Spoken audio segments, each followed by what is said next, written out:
Inilah golongan orang yang diberi jalan pintas ke surga tanpa melewati Shiratal Mustaqim.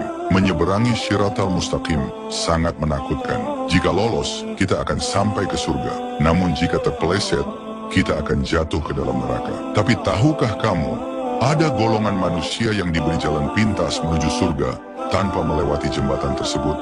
Dalam kitab Daqoi Kul Akhbar, Firid Zikril Jannati wan Nar, diceritakan bahwa ada kaum yang berada di atas Shiratal Mustaqim. Mereka menangis dan berharap ada yang menolong. Malaikat Jibril pun muncul dan bertanya, "Mengapa kalian tidak bisa melewati jembatan itu?" "Kami takut akan api neraka," jawab mereka. Lalu Jibril kembali bertanya, "Bagaimana kalian menyeberangi lautan ketika di dunia?" Mereka menjawab, "Dengan menggunakan perahu." Maka Malaikat Jibril datang membawa masjid dalam bentuk perahu. Mereka duduk di atasnya, dan Jibril berkata, "Inilah masjid-masjid yang kalian gunakan untuk sholat berjamaah." Inilah golongan orang yang diberi jalan pintas ke surga tanpa melewati Shiratal Mustaqim. Menyeberangi Shiratal Mustaqim sangat menakutkan. Jika lolos, kita akan sampai ke surga. Namun jika terpeleset, kita akan jatuh ke dalam neraka. Tapi tahukah kamu, ada golongan manusia yang diberi jalan pintas menuju surga tanpa melewati jembatan tersebut? Dalam kitab Daqoi Kul Akhbar, Firid Zikril Jannati wan Nar, diceritakan bahwa ada kaum yang berada di atas Shiratal Mustaqim. Mereka menangis dan berharap ada yang menolong. Malaikat Jibril pun muncul dan bertanya, "Mengapa kalian tidak bisa melewati jembatan itu?" "Kami takut akan api neraka," jawab mereka. Lalu Jibril kembali bertanya, "Bagaimana kalian menyeberangi lautan ketika di dunia?"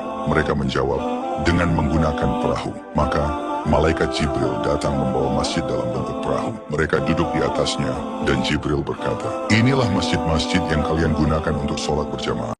Inilah golongan orang yang diberi jalan pintas ke surga tanpa melewati Shiratal Mustaqim.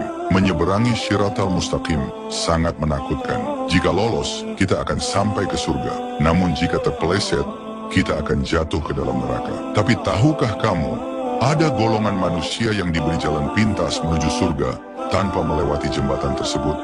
Dalam kitab Daqoi Kul Akhbar, Firid Zikril Jannati wan Nar, diceritakan bahwa ada kaum yang berada di atas Shiratal Mustaqim. Mereka menangis dan berharap ada yang menolong. Malaikat Jibril pun muncul dan bertanya, "Mengapa kalian tidak bisa melewati jembatan itu?" "Kami takut akan api neraka," jawab mereka. Lalu Jibril kembali bertanya, "Bagaimana kalian menyeberangi lautan ketika di dunia?" Mereka menjawab, "Dengan menggunakan perahu." Maka Malaikat Jibril datang membawa masjid dalam bentuk perahu. Mereka duduk di atasnya, dan Jibril berkata, "Inilah masjid-masjid yang kalian gunakan untuk sholat berjamaah."